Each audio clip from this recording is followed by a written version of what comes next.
Factsverse presents. When this couple saw 30 firefighters out front, it seemed like their adoption plans lay in ruins. Michael and Karen Faraday are a couple in Delaware, and they met when they were both students at the University of Scranton.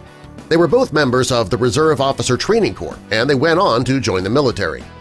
Michael and Karen dreamed of having a family, but things weren't as easy for them as it is for most.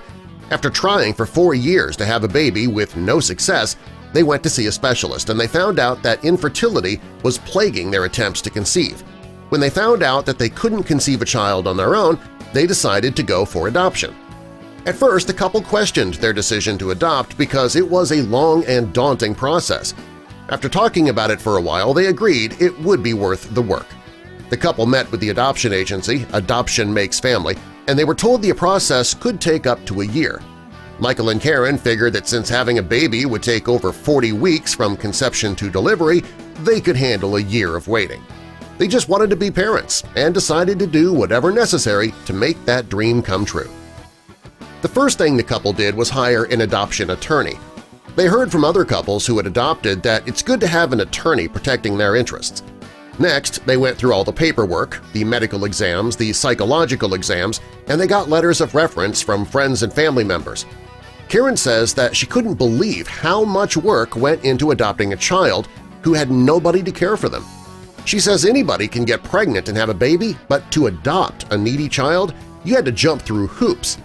She didn't understand why there was so much involved in the adoption process, but she was willing to do everything she was told.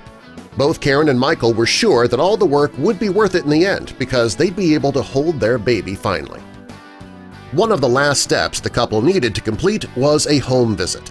The adoption agency had to check out the couple's home to make sure that it was child-friendly. The adoption agency was going to make sure that they had a nursery set up for the baby, complete with everything their adopted child would need. They also needed to make sure the house was adequately child-proofed to be sure the baby would be safe in the home. Michael and Karen worked hard to get the house ready for that home visit. They knew if they passed that part of the process, it wouldn't be long before they had a baby of their own. Karen says she spent days cleaning the house so that it would be spotless. They checked the nursery over and over again to make sure everything was perfect. They even had a professional come in to completely baby-proof the home. The couple was ready for that inspection. On the day of the inspection, the couple woke up feeling anxious. They wanted everything to go flawlessly during the inspection so that they could finally adopt a child. They were expecting a representative from the adoption agency to come to their home that afternoon, but when they heard a commotion outside, they couldn't figure out what was happening.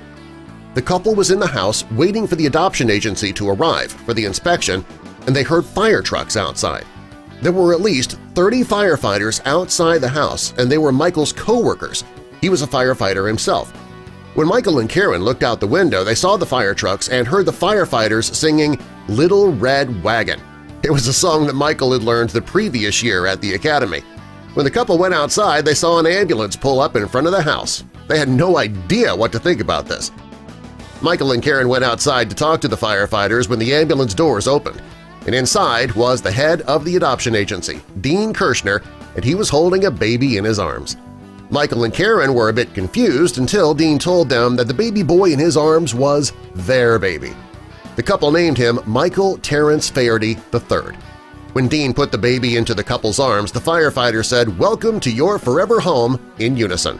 It was the most incredible surprise this couple ever received. They saw 30 firefighters out on the front lawn. I'm guessing they probably thought the adoption plans were off at that moment. They had no idea, though, that that was an indicator their dream was about to come true. Subscribe for more.